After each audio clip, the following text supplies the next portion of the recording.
Eu acho que a gente pode abrir agora um bloco de mais umas 3 questões para se juntar, as questões que já foram feitas. Quem tem interesse em perguntar alguma coisa? Boa noite a todas as pessoas. É um prazer imenso estar aqui. Eu sou moçambicana e estou aqui também como professora na UFABC. Eu tirei vossa imagem, Rita Belus, e não pedi autorização, por isso não me processem, e mandei por uma pessoa que talvez, não é talvez, eu perguntei, conhece? Ele disse, eu conheço, é o Chico Carneiro. Então, uma das pessoas que trabalha comigo, ele é cineasta, e trabalhamos juntos, trocamos figurinhas como também cineasta. Claro que a UFABC me conhece como apenas professora, mas fora isso, nós trabalhamos com cinema. E mandou um grande abraço para vocês aqui, e o companheiro desse período da República Popular de Moçambique, como Belucci disse. Eu gostaria, pegando esse gancho que você colocou de cinema, como é que Samora colocou esse lugar da imagem, da fotografia, que um dos últimos filmes feitos em Moçambique por Chico, se não me engano, foi o Jambo, que ele vai trabalhar essa questão da imagem, o personagem principal, inclusive, vai dizer que ninguém assinava a autoria da fotografia, era de todos, a fotografia era de todas as pessoas. Então, como é que é visto esse cinema como esse instrumento de coletividade, buscando essa nostalgia aí, só para, enfim. Obrigada. Posso? Ok, eu antes de responder à questão bicuda que a Rita me levantou, eu queria só dizer uma opinião minha sobre um assunto que aqui foi tocado, que eu penso que é importante. Quando a Rita fala na importância do militarismo nas sociedades, ou na sociedade, neste caso, moçambicana pós-independência, quer dizer, a importância que o militarismo teve no autoritarismo da sociedade, eu queria só recordar que o Samora dizia frequentemente, embora não tenha aplicado na prática convenientemente isso, ele dizia que o militarismo era, quer dizer, que a revolução tinha a violência justa e a violência injusta. A violência injusta estava definida por si, mas a violência justa a violência justa tornava-se injusta se ela não fosse trabalhada politicamente, se ela não fosse interpretada politicamente. Então, um exército, ele dizia, a nossa polícia, o nosso exército, se nós não fizermos trabalho político profundo com eles, a violência que eles trazem da luta anticolonial, eles vão aplicá-la contra o povo. E foi o que aconteceu, em muitos aspectos. Quer dizer, não houve um trabalho político suficiente para transformar uma violência justa, aliás, justa, para transformar a natureza da violência. Eu penso que esse era um aspecto importante, porque realmente o fator militarista na sociedade moçambicana é muito forte. Sobre a relação com os Estados da Europa, eu realmente não toquei no assunto porque hoje de manhã não sei quais eram os Estados da Europa, se eram os mesmos de ontem à noite. A coisa está a ficar tão confusa que eles não é que se fecham como Estados, mas fecham-se como posições. As posições se o Trump toma uma certa decisão, há logo 4 ou 5 Estados que mudam de posição, mudam de opinião, e desde pequenino que eram assim. Se não acontece, quer dizer, então é extremamente difícil neste momento. O que eu quero dizer fundamentalmente é o seguinte: as lideranças europeias são tão débeis mentais neste momento, que eles não são capazes de estabelecer e definir uma posição para a Europa. E era muito correto o que dizia um jornalista, dizia que o Trump está a fazer a nova Europa. E se não fosse, e a Europa vai ter que agradecer ao Trump isso, porque por reação nacionalista às humilhações que tem sofrido nas mãos do Trump, a Europa está, pela primeira vez há muito tempo, pensando nos caminhos próprios para percorrer. Isto é um aspecto. O outro aspecto é a grande preocupação que eu tenho, e exprimi aqui antes, é que esta viragem direitista que está acontecendo é uma viragem muito ligada à ideologia colonial, a um certo tipo, uma concepção colonial do mundo. E de tal forma que o Trump não tem dificuldade nenhuma em decidir sobre qualquer país. Quero ficar com o Panamá, quero mandar para ali. Quer dizer, isto é a conversa de colonialista, não é conversa de estadista, é conversa de colonialista. E diz isto perante uma passividade muito grande dos líderes mundiais que abanam a cabeça e fazem de contas que estão de acordo. E até agora quer dizer, não ouvi ninguém realmente. Quer dizer, o Zelensky deu um ar que ia reclamar, mas depois voltou logo ao redil, rapidamente. Portanto, nem esse nacionalismo problemático se realizou. A relação que a Europa tem com a África é uma relação colonial. E, portanto, esta questão dos imigrantes, esta questão da xenofobia, esta questão do reacender do racismo, da intransigência religiosa, etc., quer dizer, tenho medo que ela acenda um pouco, ou que polarize um pouco não, polarize esta relação entre os países europeus e os países da periferia. Quer dizer, aquilo que era um racismo envergonhado está a ser um racismo completamente desavergonhado. E eu penso que se o Trump de repente não decidir que estava a brincar, não é nada disso. Estava brincando que não é nada disso. Você pode dizer isso, ele é capaz. E se disser que isso, toda a gente vai concordar com ele. Que uma brincadeira curiosa que ele fez. Uma coisa absolutamente surpreendente, esta submissão e esta subordinação. E eu penso que o perigo está exatamente na exportação deste ódio ao imigrante ser levado ao destinatário, quer dizer, à fonte, ser levado à África mesmo.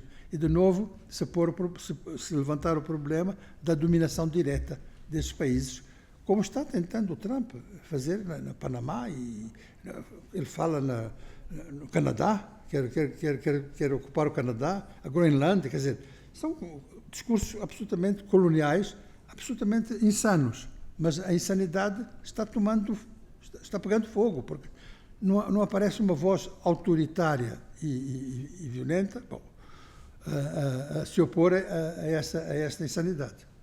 Então, eu sinceramente vejo que o potencial de uma nova relação entre a Europa e a África era muito grande se na Europa houvesse gente com capacidade para digerir isto. E significa que, por exemplo, todas as nações, as colónias francesas, que se opuseram à França enfim, nestes golpes de Estado recentes, todos eles não tiveram, da parte da França, uma reflexão autocrítica, dizer sim, vamos discutir, isto é possível, quer dizer, há alguma razão no assunto. É óbvio que a relação é sempre autoritária, é sempre despótica, é sempre arrogante. E isso eu estou a ver toda esta mudança política internacional cair no saco da arrogância e do despotismo e da intolerância total. É isso. não sou otimista.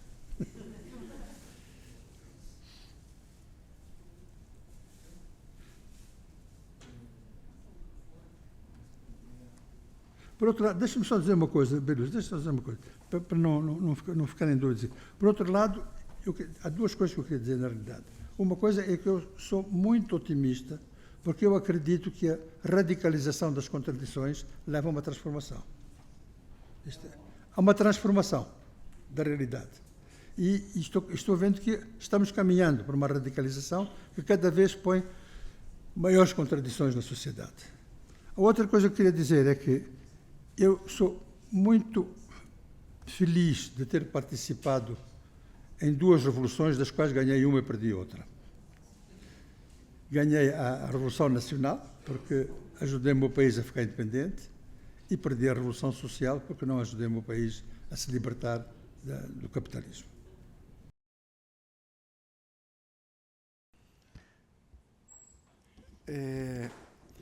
Você deu a chave para a resposta que eu ia fazer da Rita, que o acirramento das contradições leva a transformações, né?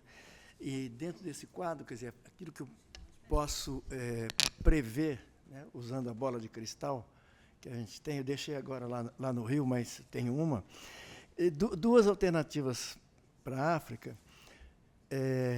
O Zé Gonçalves levantou hoje cedo que ele não via, para a maioria desses países, perspectiva de desenvolvimento para os próximos 100 anos. A Rita perguntou para os próximos 50, quer dizer, está dentro daquilo que o Zé respondeu, e que eu coloco também o seguinte, dentro desse quadro de que não vai ter desenvolvimento para esse país, né? De um lado, nós vamos deixar de ter a República Popular de Moçambique, né, ou República de Moçambique, e vamos ter o Reino Universal de Moçambique. Tá? E eu aqui levanto porque tem a ver até com na questão que eu fiz na minha fala e acabei não fechando, faltou fechar o parêntese, que é da causa da depressão. Eu abri o parêntese e depois não fechei. E tem a ver com essa questão. É que eu descobri que a minha depressão tinha a ver com o nós não termos hoje que esperança dar, que sonho dar à população lá em Moçambique. Mas não é só lá em Moçambique, aqui também não temos. Nós não estamos com projetos, com propostas articuladas que reflitam a realidade concreta e que possam oferecer sonhos concretos, né? Não é, são aquilo que o Lênin falava, são sonhos, mas concretos. Nós queremos fazer um socialismo de um outro jeito. Isso nós não estamos sabendo vender, não estamos fazendo produzir. Vender aqui no sentido nosso, não no sentido comercial. E nós estamos perdendo essa batalha com a Igreja Universal do Reino de Deus, com os evangélicos. Nós estamos perdendo. Eles estão entrando em tudo quanto é lado, inclusive na África. Nós exportamos para Moçambique, para a África do Sul, para todo quanto é lugar, essa ideologia. E nós não falamos nada, nem aqui, nem lá. Eles não podem falar, porque se nós aqui não estamos respondendo, eles estão falando. Eles chegam, já tem aqui no Brasil, eles já vão no Congresso, abrem sessão do Congresso. Lembra do Eduardo Cunha, que abria, rezava lá? Quer dizer, então, isso é um problema que não vai ser Moçambique que vai ter a resposta aí, Rita. Vai ser o dia que nós achamos, nós, a esquerda universal, universal agora num outro sentido, né? Internacional, vamos chamar assim.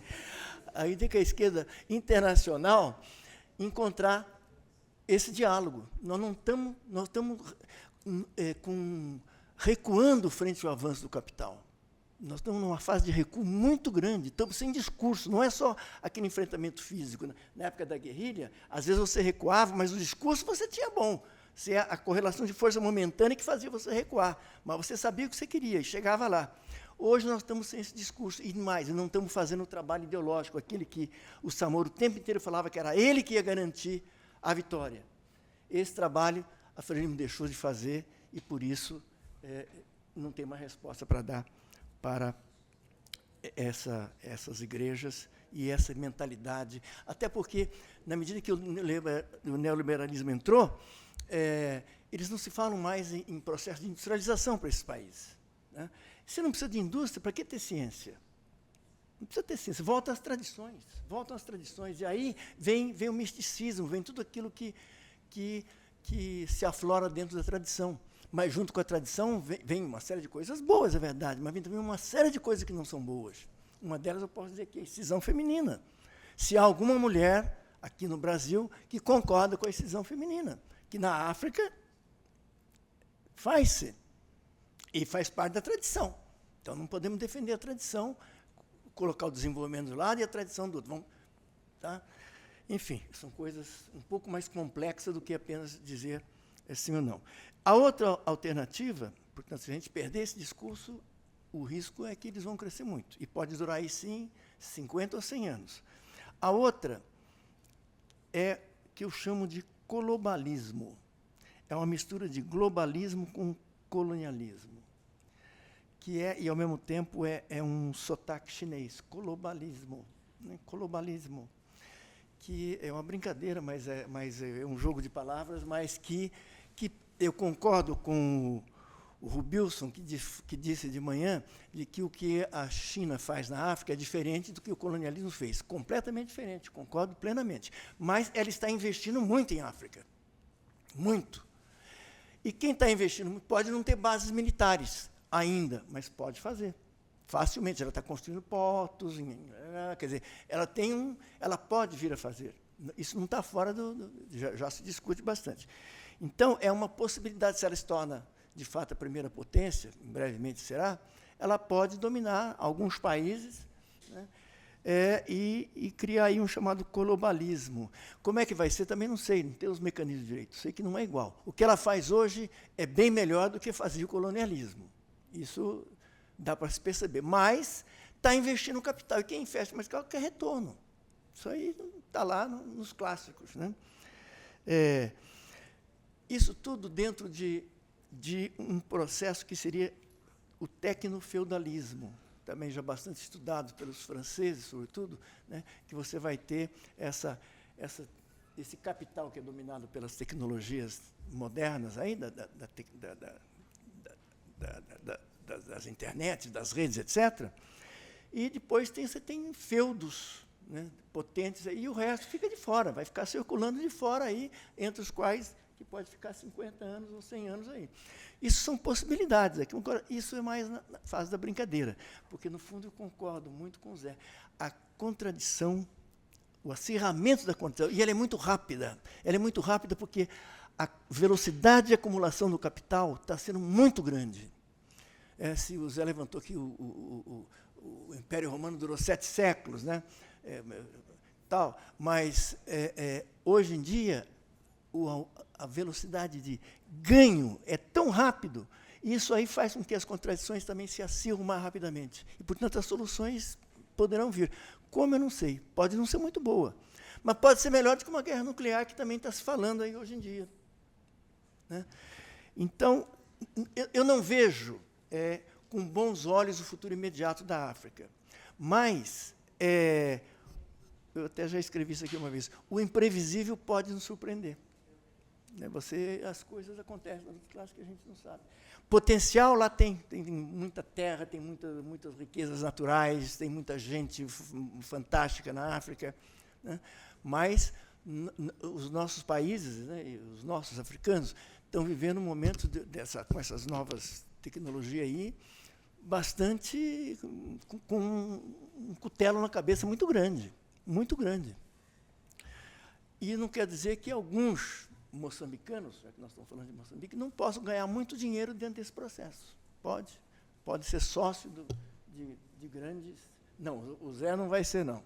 Nós não vamos deixar. Porque eles estão se associando a esse capital internacional. Isso é uma constatação verdadeira. Em Angola parece que mais ainda, né? Tem muito mais dinheiro. Mas, enfim, é o que eu tinha a dizer, Rita. Espero que tenha satisfeito. Falar do Zé, sobre o Chico Carneiro. O Zé vai estar melhor capacitado para falar sobre isso, que ele era da área de filmes também, de filmagens. Mas o Chico tem razão. Nessa época, no primeiro momento revolucionário, até o início dos anos 80, não era só os filmes que se assinava, não. Todo o trabalho acadêmico, inclusive feito para o Estado, Você podia fazer um tremendo estado, um estudo encomendado, etc. Não se assinava, não levava nome, sequer punha o nome, enfim, nada. Fazia e era entrega, era produção do povo, isso era verdade, eu lembro. Eu participei de uma série de trabalhos acadêmicos lá e que não levava nome, que viravam documentos oficiais do governo. Há, por exemplo, um manual das culturas agrícolas moçambicanas por região. O arroz na região do Choque, como é que ele deve ser plantado? Foi um trabalho maravilhoso feito com uma equipe de agrônomos. Não tem o nome de nenhum.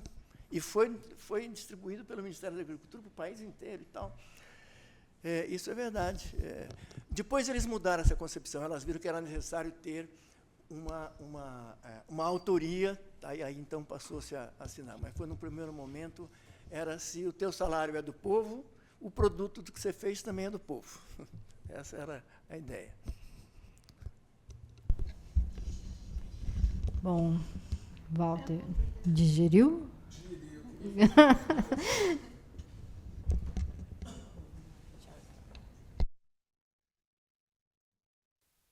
Eu, na verdade, fiquei impactado pela fala do Cabasso e depois pela fala do Belusti e também pelos comentários, que eu realmente fiquei impactado.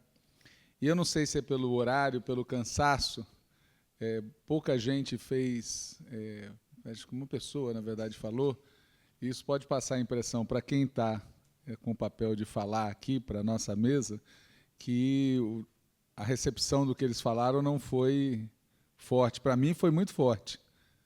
Primeiro, eu, sinceramente, fiquei muito emocionado com o depoimento dos dois que lá estiveram, né? E especialmente por essa síntese que foi feita aqui no final, de derrotado numa revolução e vitorioso na outra, né? E por esse complemento que ele fez, né? Sou pessimista e logo em seguida dizendo que acredito que o aprofundamento das contradições vai abrir a porta para uma solução futura, né? E eu fiquei lembrando de uma obra que acho que aqui a maioria conhece, quer dizer, na verdade é um historiador chamado Enzo Traverso, que ele tem duas obras geniais. Ele tem uma obra chamada Revolução e outra que eu acho que chama Melancolia, que ele define a postura da esquerda como melancólica, por várias razões. E uma das razões tem a ver com o fato de que a gente se engaja na luta sempre com imensas expectativas. Ninguém abandona o seu cotidiano tranquilo se não tiver expectativas imensas. Colocar o sarrafo lá em cima. Sem isso você não se dedica, não luta, não corre risco de vida, não... Tá certo? E, inevitavelmente, a gente é derrotado. Imparcialmente, pelo menos, a gente é derrotado. Por nossas próprias expectativas. Elas são necessárias. Sem elas, a gente não avança. Mas elas também nos frustram. E como o nosso tempo de vida é sempre menor, a gente acaba ficando na disjuntiva morrer cedo na glória revolucionária, tá certo? Que não é a melhor solução. Ou ter uma vida longa e ver uma parte das suas expectativas ser frustrada. Tem uma contradição mesmo entre o que a humanidade produz e os nossos indivíduos. Aí eu entendi assim a obra do Enzo Traverso, né? A melancolia é uma digamos, um pouco de condição. Mas eu, para encerrar, eu acho que esse tempo que a gente vive, ele é bem diferente da frustração que os revolucionários viveram na Europa Ocidental, né? Uma parte da esquerda revolucionária na Europa Ocidental ficou frustrada com o estado de bem-estar social, com os gatos gordos da esquerda, né? Nós estamos numa época completamente diferente, especialmente nós na América Latina, na África, na Ásia. É uma época de conflito brutal. Então, ao mesmo tempo, é isso. Eu sou pessimista no curto prazo. Eu acho que as coisas vão piorar muito antes de melhorar, mas vão melhorar. Eu não vejo expectativa de que elas não melhorem. É isso. Mas muito agradecido a vocês, de verdade. Eu gostei muito. Obrigada. Tem mais uma pergunta? Pode ir lá. Ou comentário. Não é mais um comentário. É mais um comentário sobre a questão que vem sendo arrastada talvez desde manhã, que é essa ideia de democracia que a Rita diz que incomoda, e a mim também. Porque eu nem falo de democracia, eu falo em regime multipartidário. Porque para mim não é a mesma coisa. Não é? Eleições de 4 em 4 anos, para mim, não significa que o país tenha um regime democrático. Não é? Isso vai além desse ritual de ir votar. A mim também me incomoda isso, não é? Porque a democracia... Onde é que existe democracia num país como Angola, como Moçambique, como São Tomé e Príncipe, como a Guiné? Eu só estou a falar dos países de língua portuguesa. Existem tantas insuficiências em termos de instituições do Estado que não se pode falar de democracia, não é?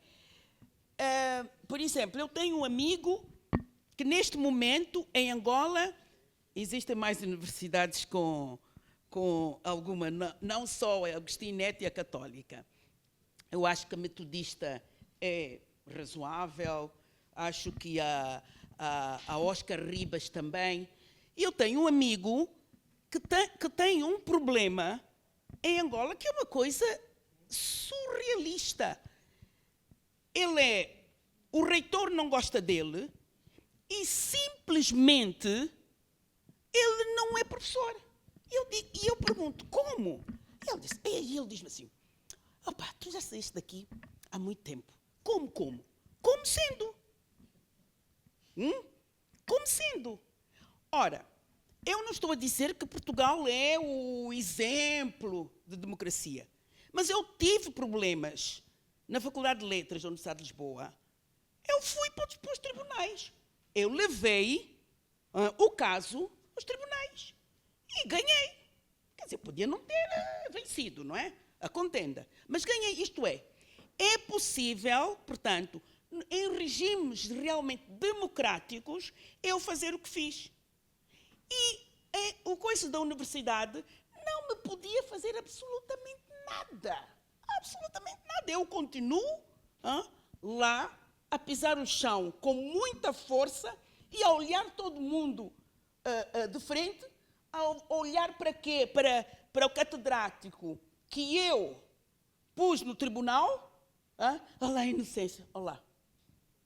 E nada me acontece. Isto aqui é democracia. Portanto, eu, sinceramente, isto não é ser... A mim me irritam quando se fala de democracia em Angola, em Moçambique, e já me vou calar com uma pergunta ao José Luís. Eu não vou perguntar ao José Luís como é que pode ser daqui a 10 anos, eu vou perguntar ao José Luís como é que tu vês Moçambique neste impasse, porque apesar do Chapo achar que não há impasse, há impasse. Como é que vês isso daqui a 6 meses? Como é que Moçambique pensa continuar a existir politicamente daqui a 6 meses? É esta a minha questão. Eu não sei se toda a gente sabe o que se passa em Moçambique. Toda a gente sabe. Ótimo. Obrigado. Bom, alguém ainda gostaria de fazer alguma intervenção? Eu quero Podemos fazer fechar? um comentário só, por favor. Então, eu estou aqui desde de manhã, né? E não é exatamente uma pergunta também, mas por ser a última mesa do dia, acho que eu não podia perder a oportunidade. E duas coisas, na verdade. Essa questão do pessimismo otimista e isso que o professor Pomar falou agora nessa fala, de que são frustrações diferentes. Na Europa, eles ficaram frustrados com uma derrota no estado de democracia, de social-democracia. E eu lembro de um texto que eu li na disciplina que eu fiz com o professor Acácio, que me marcou, assim, foi uns 2, 3 quadrimestres atrás, que falava que tinham culturas na África que não tinham o conceito de tempo. Então, culturas ocidentais chegaram lá, apresentaram o tempo, e era uma coisa que não existia, porque não era assim que eles enxergavam a questão de presente, passado e futuro. E essa questão do otimismo pessimista, eu acho que é um grande desafio, porque a gente busca saídas e resoluções contra, né, para fugir desse capitalismo e expansão financeira ocidental, a partir de lentes e perspectivas e conceitos criados dentro desse mesmo sistema. Então, as lentes que a gente possui foram criadas no sistema que a gente tenta fugir, né, que a gente tenta resolver. Então, acho que esse é um dos maiores desafios assim que eu percebi muito também nas falas, porque é uma outra realidade. Não tem como a gente olhar para a África, para os PALOP, na mesma situação que a gente olha nos Estados Unidos ou até mesmo no Brasil, mesmo tendo muitas semelhanças. Então, queria agradecer também a presença de todo mundo hoje, e é isso. Obrigada. Obrigado. Bom, vamos inverter a ordem agora nas respostas, que aí a gente já avança e aí pode fazer as considerações finais. Eu gostaria só de referir a minha compatriota sobre o cinema, porque acho que ela precisava de mais alguma informação e o Belushi disse que eu iria dar essa informação. Eu queria dizer que o Samora acreditava muito que a imagem era um elemento fundamental da comunicação em África. Devo dizer que acreditava mais do que eu. E ele privilegiou sempre a imagem. Às vezes eu pensava, talvez por um pouco de narcisismo, que eu gostava de se ver na tela, mas penso que fundamentalmente porque ele percebia que a imagem tinha uma capacidade de comunicação que o resto, quer dizer, que eu penso que a rádio tem em África, mas que as outras formas de comunicação não chegam, num público como o nosso, não chegam tão profundamente como a imagem. E a imagem é realmente importante. Samora deu toda a liberdade, No Instituto Nacional de Cinema existe, em Moçambique, existiam, pelo menos, não sei se existem ainda, talvez não existam, existiam rolos de filmes não processados ainda, com imagens fundamentais das coisas mais importantes que se fizeram em Moçambique e das coisas mais negativas que se fizeram em Moçambique. Eu vi imagens de campos de reeducação que foram fundamentais para eu ficar com uma ideia do que eram, como estava a funcionar a questão dos campos de reeducação, como vi imagens de trabalhos populares coletivos absolutamente extraordinários, onde camponeses juntos faziam coisas que eu tenho a impressão que engenheiros não faziam. E isso, portanto, essas imagens estão lá. E infelizmente, o espírito repressivo e militarista teve medo dessas imagens e retirou-as do Instituto Nacional de Cinema e ou as destruiu ou as guardou em qualquer sítio. Portanto, muitas dessas imagens que eu tentei saber onde é que estavam, algumas não se sabe mais delas. Portanto, mas muitas delas eu vi, porque como tinha o privilégio de ser Ministro da Informação na altura e gostava de ver as imagens que a gente recolhia. Não é? E era uma coisa... vi coisas fantásticas lá, para o bem e para o mal. Portanto, o Samora nunca, que eu saiba, nunca proibiu a apresentação de alguma coisa. O que acontece é que algumas pessoas, incluindo eu, não apresentámos ao Samora certas coisas. Porque sabíamos que ele estava preocupado com muitas coisas e não queríamos perturbar digamos, a tranquilidade com que ele precisava para lidar outros assuntos mais importantes, ou tão importantes, da vida do país. Eu próprio cerceei o acesso à imagem. Quer dizer, cerceei não lhe mostrei imagens que eu acho que hoje, à distância, eu devia ter mostrado na altura. Bom, a outra questão que eu queria levantar aqui, esta era a parte do cinema, eu não tenho muito mais para dizer sobre isso. Outra questão que eu queria levantar aqui é o seguinte, diz respeito à pergunta, o que é que vai ser, como sair daqui a 6 meses, o que é que vai acontecer? Eu penso que onde nós estamos parados em Moçambique é num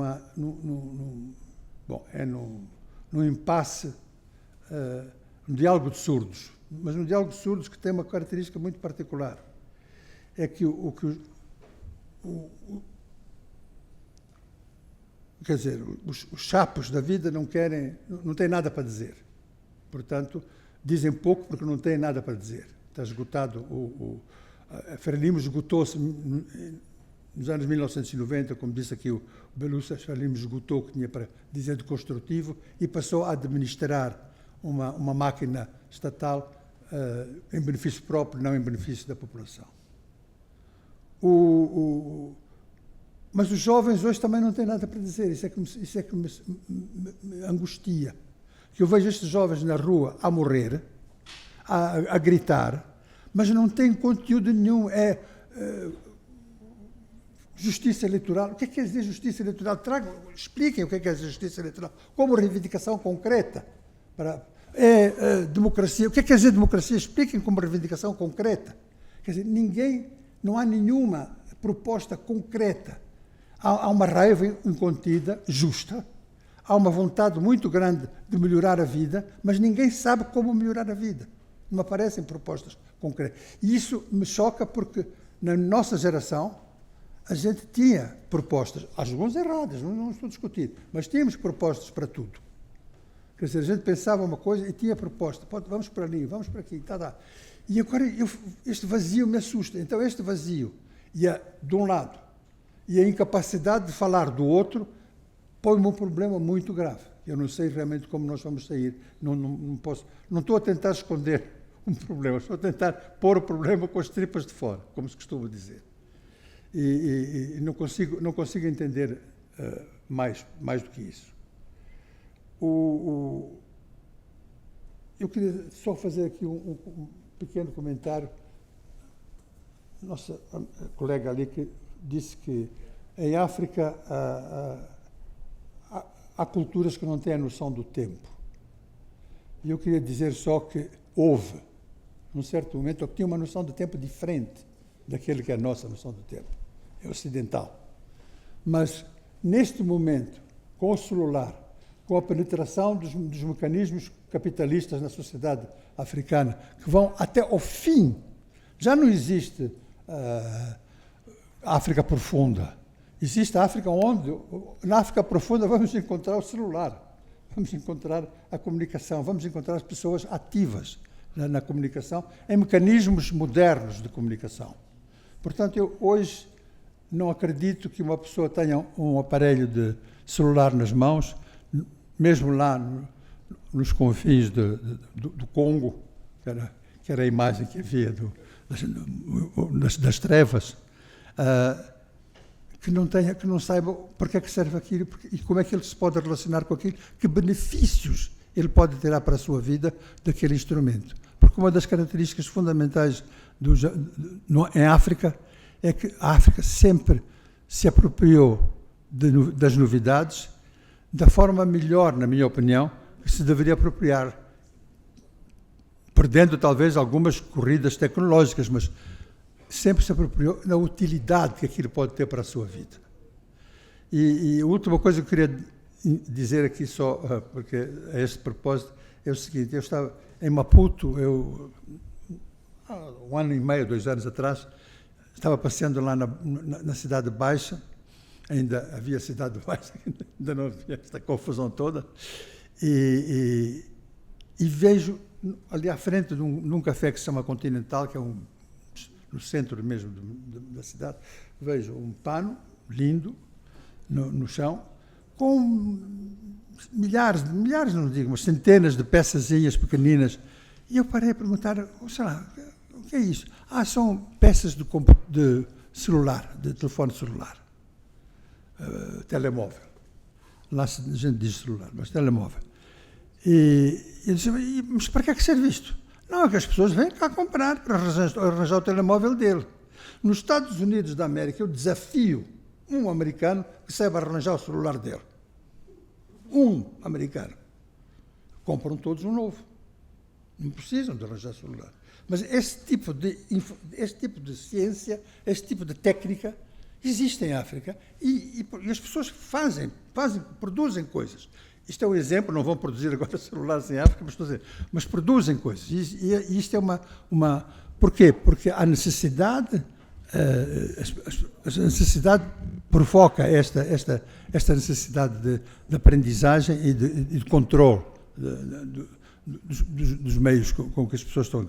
É uma coisa muito interessante. É uma coisa muito interessante. E depois, a gente também pensa que as pessoas são... a gente pode pensar, e eu pessoalmente acontece às vezes pensar, que as pessoas são mais desinformadas do que na realidade são. E quando foi, só para terminar com uma história engraçada, quando foi a questão do Bin Laden, a famosa questão do Bin Laden, etc., se alguém se lembra ainda que existiu um Bin Laden, porque eles fazem todos os possíveis para que a gente se esqueça, eu estava também em Maputo e passa o chapa, como é que chama? O táxi, como é que chama aqui a condução? Como é que chama aquele cara? Chapa, bom, chapa. Como é que se chama aqui o chapa? Ok. Lotação, pronto. Não é lotação, não. São aqueles pequenos carros de transporte. E van, exatamente. É isso que eu estava à espera. Não devia ser van, porque não é a palavra portuguesa, mas de qualquer maneira. Mas de qualquer maneira, estava lá cheio de gente no carro, e ele parou ali na paragem e tinha escrito, tinha um autocolante, Viva Bin Laden. E eu tive a curiosidade de me aproximar dele e disse: companheiro, boa tarde, tal. Explique-me só uma coisa. Por que você tem esta coisa de Viva Bin Laden? Epá, este gajo é um gajo que chateia os americanos, pá. Estava explicado. Eu sabia tudo da política internacional. Mais nada.